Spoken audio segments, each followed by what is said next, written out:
Okay. Who is it? Kenisha Hawkins?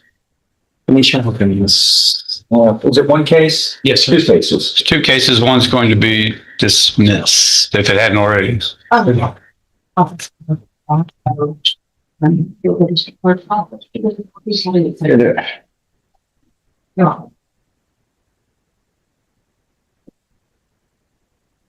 Is this sentencing today? Yes, sir. Okay, because she had pleaded guilty earlier in 23-41581, injury, first degree felony, injury to a child.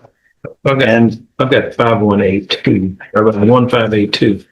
23-41582.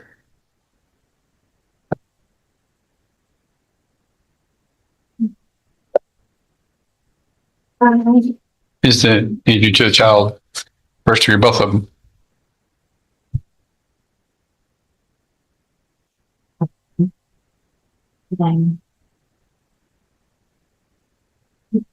Okay, there's sentencing hearing on both of them? No, sir. Just one of them is going to be dismissed. We're doing the sentencing on 1582.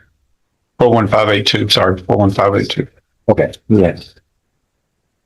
Everything got put in the, but it's taking all that out. What happened here? Okay.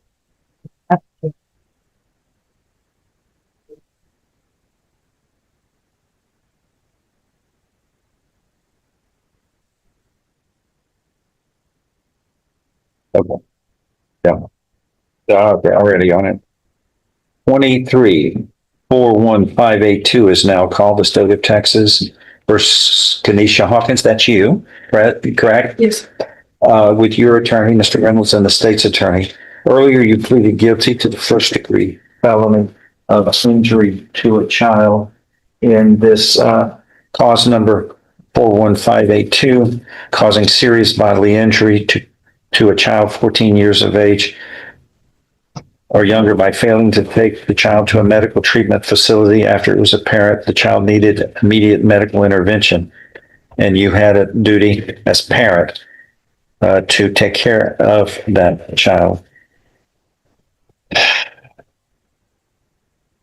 A pre-sentence report has been prepared. If the parties had an opportunity to review it, are there any corrections or changes to it? State? Not from the state. And defense. All right, then the pre-sentence report is made a part of the record for all purposes here. The agreement in this case is whatever sentence shall not exceed. Before we dive in, just a quick note. This commentary is created for educational purposes, designed to help those who may be confused or curious about courtroom processes. If you don't find it helpful, feel free to skip ahead. But for those who want a deeper understanding, stay tuned. It's about to get intense. Hawkins has already pleaded guilty to first-degree felony injury to a child, and the court is now deciding the sentence. The range discussed is 5 to 40 years, while the court is also working through the available probation options. But the evidence about what happened to this 5-month-old child is about to become the cap of 40 years confinement in prison. So we are looking at, correct me if I'm wrong, no less than 5, no more than 40 years confinement in prison. Deferred or unadjudicated probation is an option or not? I think so. I believe it Is regular probation an option on this as well? I think so. Yes, sir. There's no Injury to a deadly child. weapon. There's no deadly weapon. So. All right. So there are 3 options here as I understand. The 3G offense. I don't know. Yeah, I don't think it may be under the maybe a limit since there's a decimal.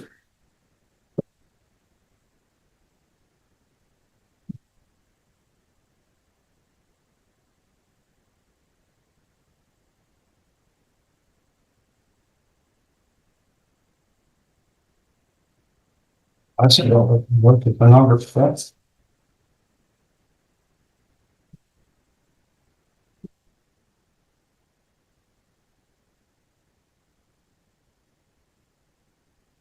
If it's under A1, it's,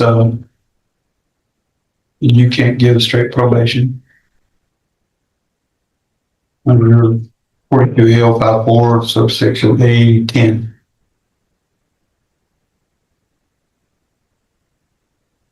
If it's a first degree and the victim of the offense is a child, then you can't.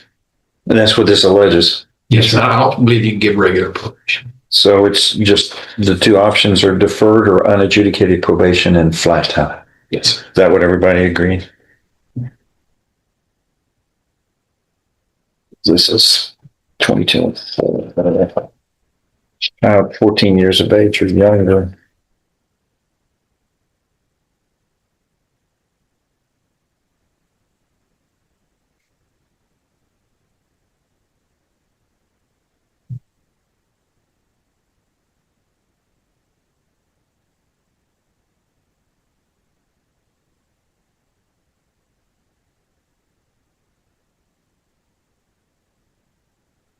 I don't see anything under the eligibility for deferred, but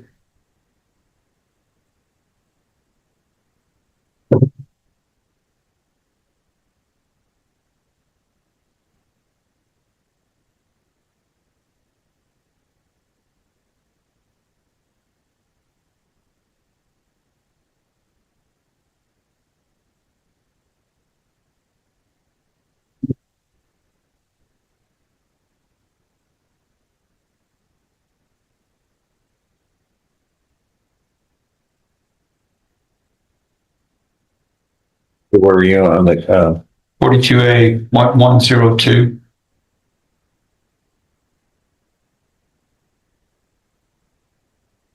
I don't see a 24 under that subsection.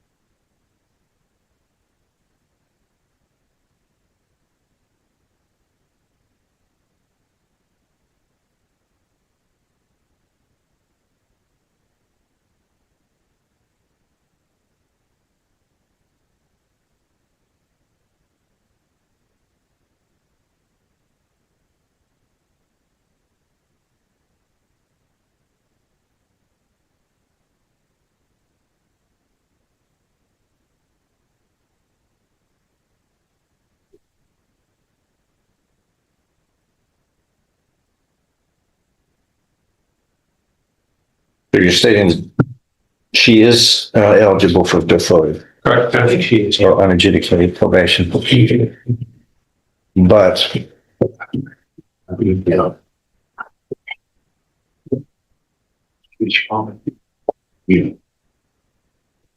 but not regular probation under 42A.054.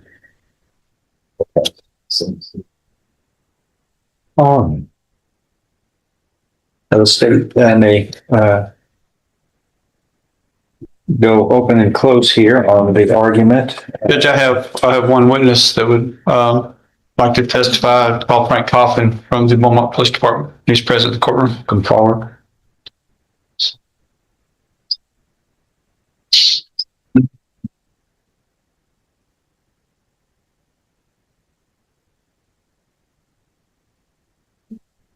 Raise your right hand, sir. Do you solemnly swear or affirm any statement you make during this hearing shall be the truth, the whole truth, and nothing but the truth, so help you God? Yes, sir. Lower your hand. She can come up here. Where are you? Put your right hand in front. Coffin, Coffin, third. Oh, yeah. Detective, how are you employed? Work for the Beaumont Police Department And how long have you worked with them? since August of 2002. And were you the person who investigated this injury to a child that occurred back on September 29th of 2022? Yes, sir. And at that time, when the investigation started, I know that it wasn't apparent what was going on. Is that correct? Not immediately, no, sir. After a little while, though, did you start getting some conflicting stories from the defendant? Yes, sir, we did. We were able to interview the defendant over approximately 16 hours, and we had received many conflicting stories. Did you also get conflicting stories about that contradicted what she said from other witnesses? Yes, sir, we did. And During these stories, was there anything that caused you concern about whether or not she had actually caused the injuries to this child? Yes, it became clear that she'd caused the injuries to this child. Now, she did not plead to that in here. You understand that? I do understand. Were there several people that you talked to that, aunts and other relatives that tried to get her to take the baby to the doctor? We extensively spoke with all the family members. By the way, she has a great family. They're solid people. Her aunts and her father, some of the best people that I know, dealing with investigations, and they all urged her. They saw that this child was in severe distress and urged her to take her to the doctor. Now, it turns out the doctors came up with, and the judges looked at the pre-sentence report, that the baby had developed sepsis. Is that correct? Yes, sir. And when looking at the way that the defendant was handling this, did she appear to be distraught over what was going on with her baby? No, sir, not at all. Did it appear to you that she was just trying to be deceptive throughout the process? Yes, sir. She did not want to be caught as the one that had done this. Was there something when the baby was at the hospital, even at the hospital, was there something that the mother was she showing concern at the hospital? No, as a matter of fact, she called the doctors liars. Was the baby on life support almost the entire time it was in the hospital? The entire time. The doctor said that the baby wouldn't survive off of life support. And ultimately, that's what happened when they removed him. Talking to the doctors, could this baby have been saved if it had been taken to the doctor after the injuries? Immediately after, they said that there was a very good chance that the baby would have been saved. Now, y'all worked diligently on this case over many, many months, didn't you? This is the only thing we've worked on for myself and my partner, Sergeant Keene. This is the only case we worked on for about 3.5 months. And is the reason for that because of the first of all, that this was such a young child? Absolutely. And it was, of course, such a young child. And she tried to lay blame to so many different people to cover her tracks that we had to clear that.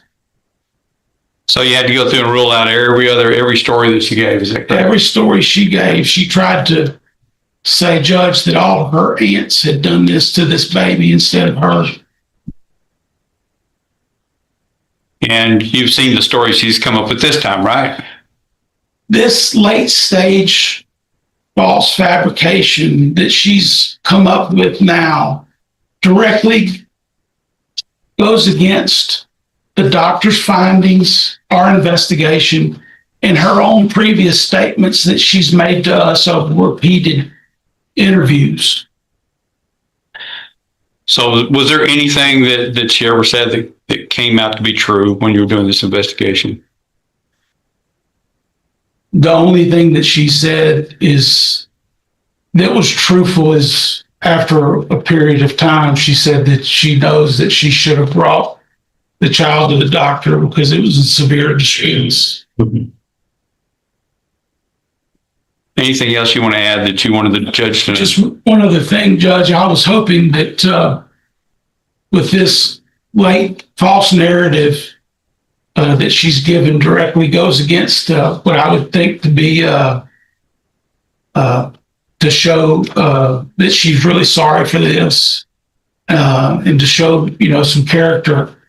But I guess I was wrong. We've never heard anything about some teenager and falling down the stairs. Nothing like that. As a matter of fact, she said that she put the baby in the crib before the baby had the medical incident, and the baby was fine.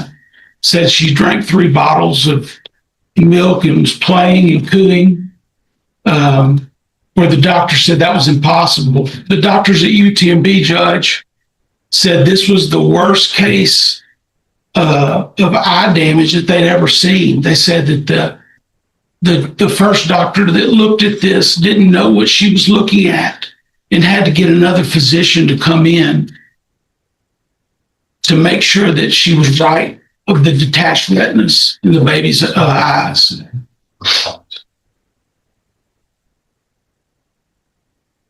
You've dealt with a lot. How does this one rank? This is one of the worst cases I've ever seen, Judge. Thank you. I'll pass the witness judgment. The baby was brought to Baptist Hospital Yes, sir. by the mother or by EMT. Are you talking to me? Or? Yes, yeah, to you. Okay. Yes, And the doctors there at Baptist Hospital examined the baby, didn't they? they did. And the doctors said that they couldn't find any sign of trauma at the Baptist Hospital. At first, they did tell us that, but once the baby got to UTMB, Okay, well, I'm talking about Baptist Hospital. yes, And they have fine doctors there at Baptist Hospital, don't they? I can't just talk about the fine doctor. But the The doctors missed it. doctors missed it. Yes, clearly. Okay. And now my client is not a doctor. Clearly. Okay. So she missed it and the doctors at Baptist missed it, but they picked it up at UTMB. Yes. Yes. Okay. Pass the witness, Judge. Detective, they didn't miss the sepsis though, did they? They did not. The baby was actually, the heart had stopped. Is that correct? From the sepsis, from the violent attack that had been on this child, the sepsis caused the medical incident that occurred. That was in the forensic pathologist looked at it and found that that's what caused the actual sepsis to occur. Is that correct? Yes. Injuries. And that the fact that the doctors missed the injuries, they didn't miss the sepsis when it got They there. did not miss the sepsis. That's what they were treating it for when it first got there. Is that right? Yes, sir. To save its life. Yes, sir. Pass the witness. Anything else? No further questions. Okay. Thanks, sir. Thank you. What else? You stay. Just argument, Judge. Okay, go ahead. Yeah, and by the way, for the record, the pre-sentence report is made a part of this hearing for all purposes. And there is a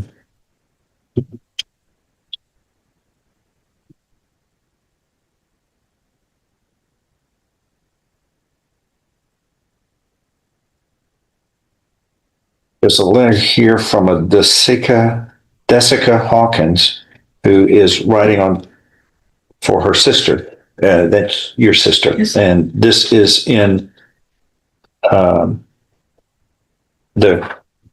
court's file that the court has read.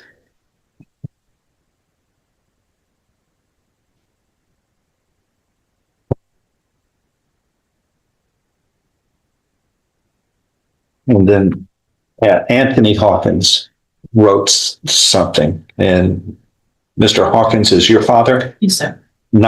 He's not a stepfather, he's your He's my father. natural Yes. father. Okay. I think I got that. Okay, I think those are all the supplements to the pre-sentence report. Go ahead, State.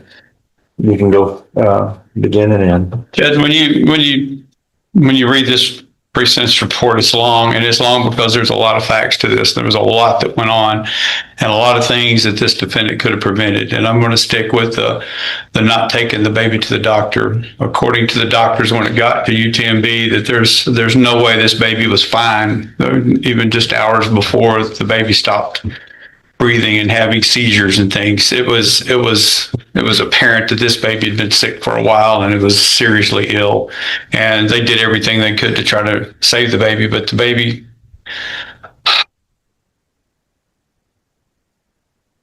I keep calling it baby, Decoded, was dying because the mother who lied to her relatives who said, try to take her to the doctor. She told her boyfriend or her friend or neighbor upstairs that she had taken him to the doctor when she hadn't. We had all the doctors check and she canceled the appointments for the baby.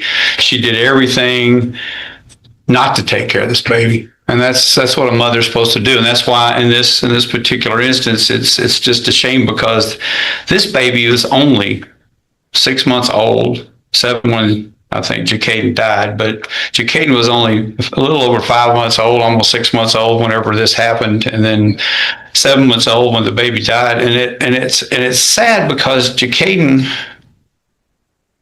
depended totally on the care that was given by his mom, and shouldn't have had anything happen to him. There's no record of anything going on specifically in the mom's life, except at that time, that weekend when that baby was injured, it was around that time that he was injured, was her birthday. And she wanted to go out and spend a couple of days for her birthday. So the defendant went out and had a great time. When the baby became sick, baby was throwing up, having issues, and she did not take it to the doctor when she should have. And Jacaden stayed in the hospital even after the baby. Jacaden is in the hospital, and mom can do what's merciful and take Jacaden off the life support. She refused, and they had to actually take action to get the father to be able to take this child off the life support, because it had been deceased for weeks and was just laying there. While that's happening, there's a video of her out twerking at a bar one night while her baby's still on life support.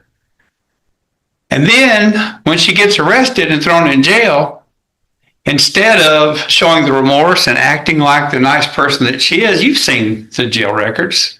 You've seen the comments about the disciplinaries that she's had over the last few months in jail, where she just keeps acting up. She's not a good person. She's not a person that goes in and does what she's supposed to do and follows the rules and just takes care of business to show respect for what is going on in the gravity of the situation. It's all about her, Judge. This whole thing, every time I read this, and I've read the offense reports, I've gone through everything, I've listened to her statements over and over, and all I hear is it's all about her. Not about Jacaden, but about her. Thank goodness her other children have been taken away, and she's not going to have those. And I think that I wish we'd have taken Jacaden away, but we didn't know until it was too late. But I asked this court to give her the 40 years. I think it's a fair offer. I don't think there's anything less that could be fair in this situation. All right, for the defense, go ahead. She has no criminal history, Judge. And from day one, Ms. Hawkins has always, at least to me, been remorseful about what happened to Jacaden. And she she accepted responsibility for not bringing him to the doctor in time. And as a mother, she's lost her child, and she lives daily with the fact that she didn't seek medical attention that maybe could have helped or saved his life. Also, Judge, at the time that the case happened, at the instant that she called EMTs and brought her child to the hospital, to Baptist Hospital, the doctors, the professionals, could not find any evidence of trauma. They found evidence of sepsis. And these are trained doctors with CT scans, and they couldn't figure out what was wrong with the child, and they sent the child to This is the moment where the defense and the prosecution are presenting two very different pictures of the same case. The defense points to Hawkins' lack of criminal history, her claimed remorse, and the fact that doctors initially identified sepsis without obvious trauma. The prosecution, however, has emphasized repeated conflicting accounts, missed medical care, and evidence later documenting severe injuries. Now Hawkins is personally addressing the court, and her explanation is going to be tested against the record already presented. Do you think her account changes how the sentence should be viewed? UTMB, which in the end turned up severe, lingering, chronic injuries to Jacaden. Now, my point is, if the doctors can't figure out what's wrong with the child, how could Ms. Hawkins figure out what was wrong with the child? But she knew there was something wrong, and as a mother with protective instincts, she feels she let her child down. I think 40 years is severe, but she will accept responsibility. And I think the court should go to maybe the lower end of the range. And Kenisha, you want to tell the judge anything? Yes. Okay. The statement Detective Kaufman just made was absolutely not true. And my family is here in the court today to attest to that. To what? To, That they did not urge me. They thought the same thing that I thought, that he was teething. We did not know that he was hurt. he was teething? Only thing was wrong with him that he was showing signs of was irritableness. Irritableness. That was it. He did not show signs that he had an internal injury that could cause his death. That is absolutely not true. My family has 100% supported me. They never went against me on that. Ever. They did the same thing 3 days prior to my birthday, which was September 22nd. He went with them. He went with them on actually my birthday was September 22nd. That was a Thursday. He went with them on September 23rd on a Friday. He was there from September 23rd to September 25th. They had him in their care. If they ever felt like he needed immediate medical attention, they would have took him themselves.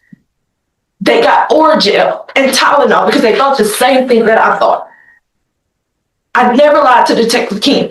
I did not. At the time, going through the process, I was numb too. My child is in the hospital. I don't know. That's all the shock. I'm numb. I'm not even in my body. I'm not even here. I don't think this is really my life. So yes, some details I forgot to tell him, like I left him with someone for 2 hours. But I always told him, the question he asked me was, did my children handle him? My children at the time were 5 and 2 years old. My children never handled Ja'Kay. The children upstairs, the teenager and the 8, 7, and 6-year-old did. Oh, so it's somebody else's fault? Children? No, I don't blame anybody. It's my fault for allowing them to even take Are they it out the of my ones that eyesight. caused the injuries? The children caused the Hold trauma, on, let the me fault. speak. Let me speak. She can't take down everything when two people are speaking at one Yes, time. I'm sir. going to ask you questions on this so that we can kind of have a dialogue. Are you saying someone else caused the injuries, not you? My choice of allowing someone to I'm handle asking him. you yes or no. Are you saying someone else caused these injuries, not you? Physically, yes, sir. Who? A child. Which child? Children. What child? Upstairs neighbors, and I told them that they can go play back the video to see them taking him upstairs and then bringing him back down and telling Did you me see them harm the child? I wasn't in the house. Did you see them harm the child? No, sir, I wasn't in the house. They came back and told me that How long they did they dropped get him. the child? About 15 minutes, 20 minutes. Okay. Keep going. I take full responsibility for not getting my child to the hospital. I take full responsibility for making me out to be this monster. I hurt my child. I didn't care. That's a lie. That's a lie. And of course, I'm a mother. I'm losing my child. I don't want to take him off life support. I couldn't make that decision. I could not make that decision. I couldn't. I didn't want to let him go. I didn't. So what about that? That's what they said. I made the selfish decision of not taking him off life support. That was the state statement. That's not true. I just could not let my child go because I was responsible. Is that why you didn't bring the child to help, to medical? He was hurt. Is that what you're saying? That was why you hesitated bringing the child for medical help? Yes, I didn't know. Okay, I understand what you were trying to say. I didn't know. I didn't know he was hurt. I did not know. Okay. What else? I've been a single mother since I became a mother. A lot of single mothers are out there. I've been a single mother. I've never had an instance where any of my children have been hurt or anything like that. This happened with Ja'Kay. And I blame myself every day for allowing the things I didn't allow with other kids. I'm not a monster. I'm not a monster. I don't hurt my kids. Let me ask you, how old was the child when this happened? He was 5 months old. 5 months. Yes. Yeah, there's some parts here in this report that say 7 months. That's wrong. That's when the baby died. I think It's 6 months. he was in the hospital for a couple of months. He was in the hospital for a total of a month. So Okay, go ahead. I'm just not understanding. My jail behavior is me defending this because people are going along with what's been put on the news. So I'm defending this. I'm not what they're trying to make me out to be. I've never been in trouble. My kids have never been incarcerated. Like you said, I have an amazing family. I have the support. Not a problem. I'm not a problem. But I take full responsibility for the misjudgment and mistake I made by not taking the time to. All right. Anything else you'd like to add? No, sir. Okay. Here's the presentence report, which has been presented and is part of the record, which was introduced and made it part of the record without objection. Court is going to refer to a couple of these. And what we're dealing with is medical science here. This isn't a soft science. This is a hard science, medical science. So, this states that the detectives interviewed you at the hospital where you provided information and initial where you provided no information about any recent injury or significant illness. Initial medical assessments indicated a severe blood infection, which I guess that's what you had told the authorities, that there was a blood infection or something? No, that's what they found. Well, they indicated a severe blood infection with no obvious external trauma, suggesting the case might be medical rather than criminal. Nevertheless, standard procedure in child death and severe injury cases, then the authorities then further researched this matter, and the detectives went to the residence where the child was living. And this states that the bassinet's padding was heavily soaked with liquid far exceeding what would be expected from a single infant's urination. And a preliminary forensic assessment was made over the following days at John Seeley Children's Hospital, which diagnosed the child with severe abusive head trauma.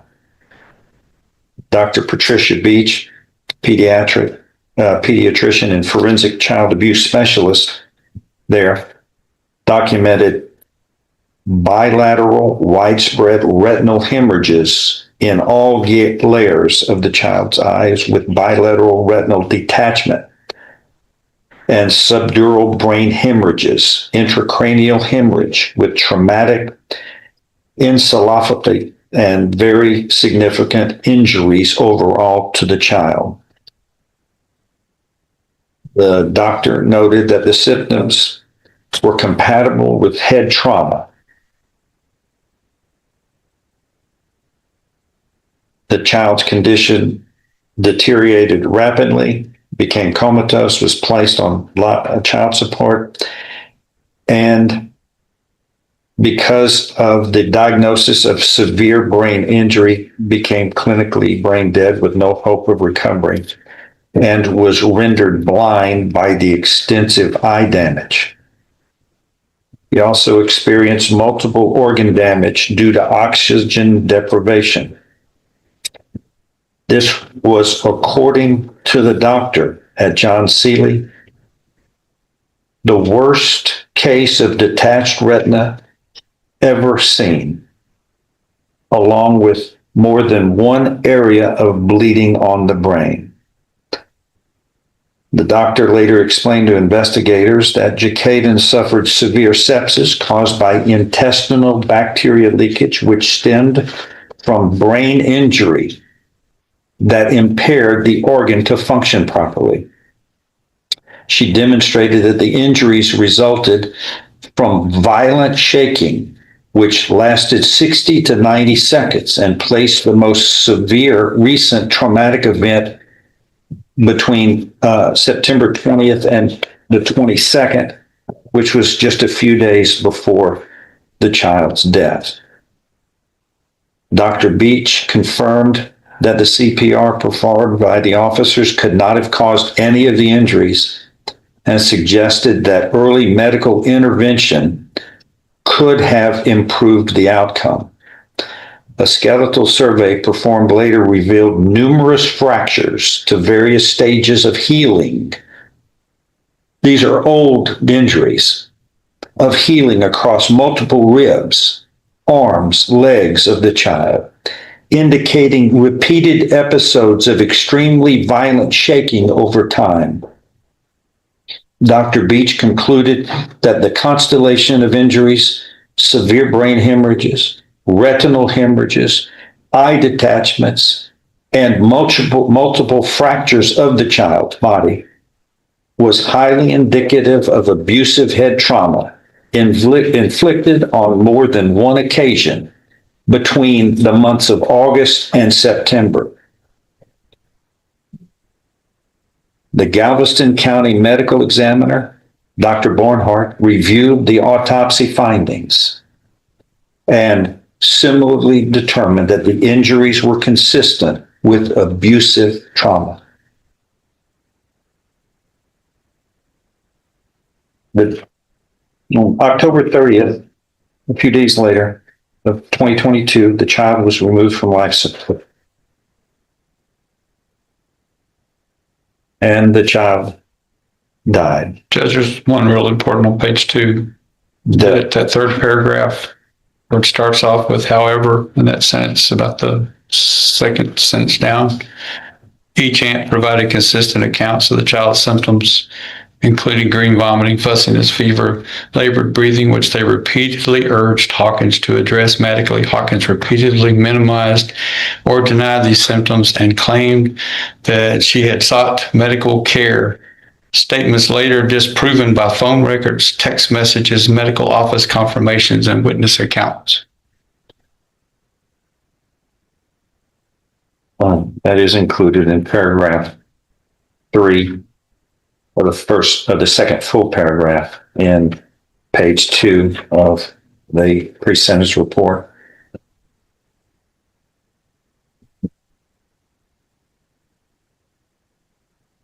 So three of the defendant's aunts who cared for the child each provided consistent accounts of the child's symptoms.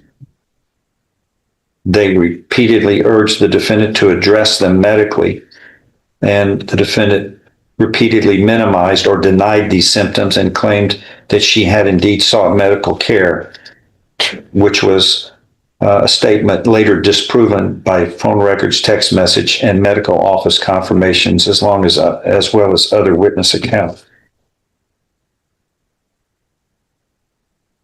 Picking back up, the defendant's behavior on the evening before Decoded was removed from life support and died was captured in a short video obtained by the investigators. The video showed the defendant dancing at a nightclub. When confronted with the footage during an interview, she confirmed it was her who was dancing and responded that, "What's your point?" When informed that the video was taken on the night immediately preceding the planned removal of her critically ill infant son from life support. The investigator states that such behavior stands in stark contrast to the image of a grieving mother she had otherwise presented to investigators and medical staff. And it certainly contradicts the way you're talking about what happened to me. That was true. You were dancing the night away right before the child is clinically rendered dead? I do not think that was the night before he was taken off. I'm sorry, that's what they say. I don't remember. It was. You don't recall? I'm saying I don't remember when it happened.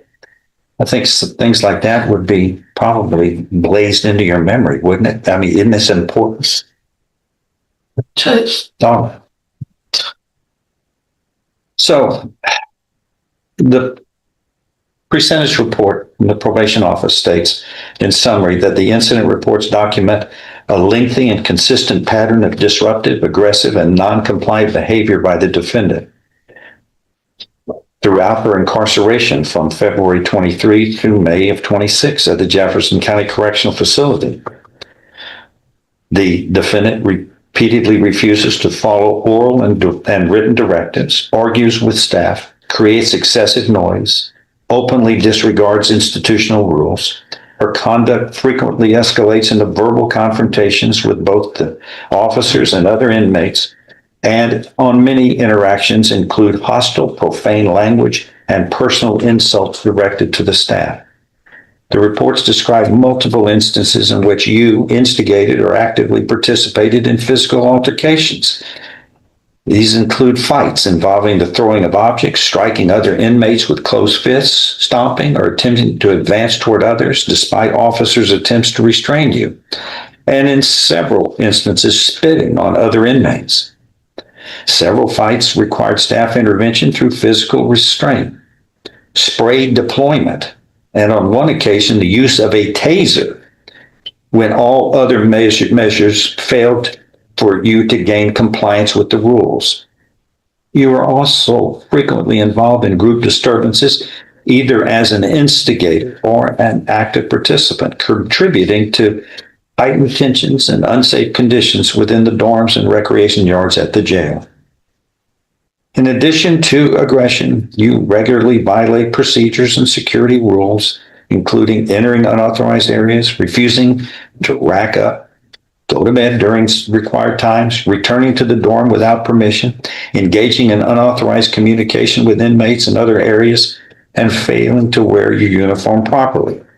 There were repeated disciplinary actions for possessing or creating contraband, such as extra bedding, hidden razor, tattooing implements, ink containers, and a self-inflicted piercing. Reports also note instances of hygiene violations, unauthorized use of equipment, and attempts to evade or undermine officer authority by influencing other inmates or encouraging noncompliance among the dorm population. Many officers report that your behavior often disrupts institutional operations, including medical pass, chow, head counts, and normal dorm functioning. Your conduct is repeatedly described as inciting other inmates, creating hostile or unsafe environments, and contributing to escalating conflicts. And several reports portray you as openly dismissive of consequences and frequently stating that you did not care about receiving write-ups or restrictions. In later reports, officers have expressed concern that you demonstrate no sign of rehabilitation, continued endangerment to others, and attempting to intimidate the staff and some other officers, describing your behavior as hateful, threatening, or intentionally defiant.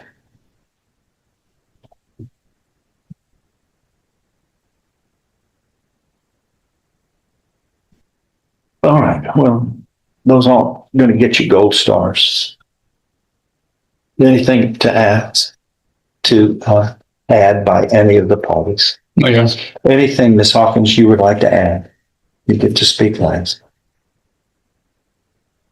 If nothing further, the court is going to follow this agreement of a cap of 40 years confinement. So within that, we are looking at no less than 40, no more than 40 years confinement in prison. And how did we ever decide on the deferred or unadjudicated probation? I believe she's eligible. She's Eligible for that, but regular probation is not an eligibility. Correct. Okay.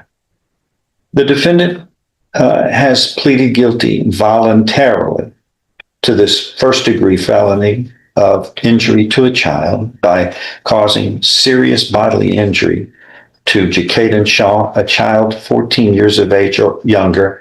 And actually, we now know that the child was 5 months here on this earth at the time of the child's death. And the defendant is accused also in this indictment that she pleaded guilty to of failing to take the child to a medical treatment facility or to a medical profession professional. After it was obviously apparent that the child required immediate medical intervention.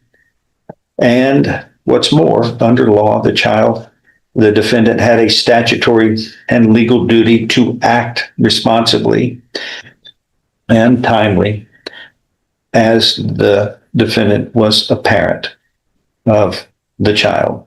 And this states that is a crime of first degree felony injury to a child against the peace and dignity of the state, signed by the foreperson of the grand jury. And there was sufficient evidence supporting the defendant's guilt from State's Exhibit 1 admitted at the hearing where the defendant pleaded guilty voluntarily, knowingly, intelligently, and with legal advice and legal assistance.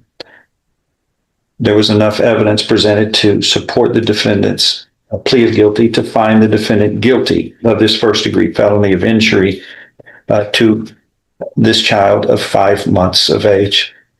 This court now finds the defendant guilty beyond a reasonable doubt of this first degree felony injury to a child. The court is following this agreement of whatever sentence shall not exceed 40 years in prison. And this court, who has 2 children, 3 grandchildren, knows intimately that children are 2 things: gifts from our Creator, number 1. Number 2, that as infants, they are helpless to take care of themselves. And that's why we have not only a legal duty, but a spiritual duty to take care of. The court has now imposed the maximum sentence allowed under the agreement: 40 years in prison for the first-degree felony injury to a child conviction. The judge emphasized the child's extreme vulnerability, Hawkins's legal duty as a parent, the evidence presented in the record, and what the court viewed as repeated failures to protect the child. Whatever viewers may think about the competing explanations, the final ruling is clear. The guilty plea was accepted, the evidence was found sufficient, and the sentence was set at 40 years. If you found this case as shocking as we did, make sure to hit that like button, share your thoughts in the comments, and don't forget to subscribe for more jaw-dropping courtroom breakdowns. Children, especially children as young as 5 months of age.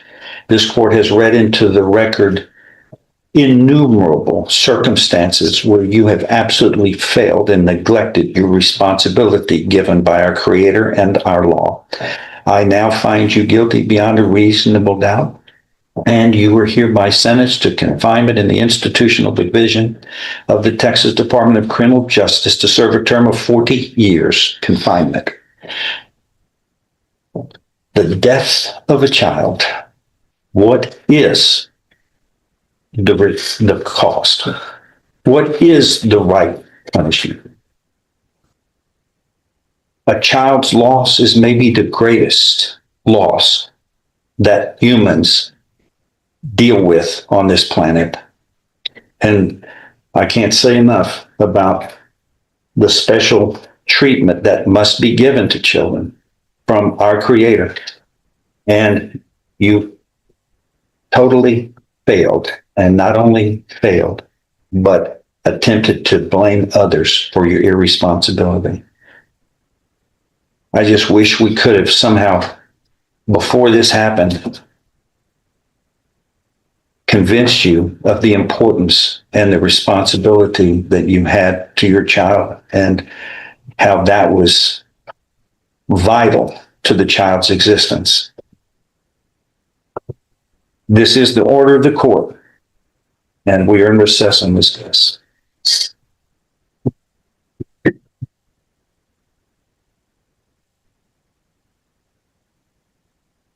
Oh, boy.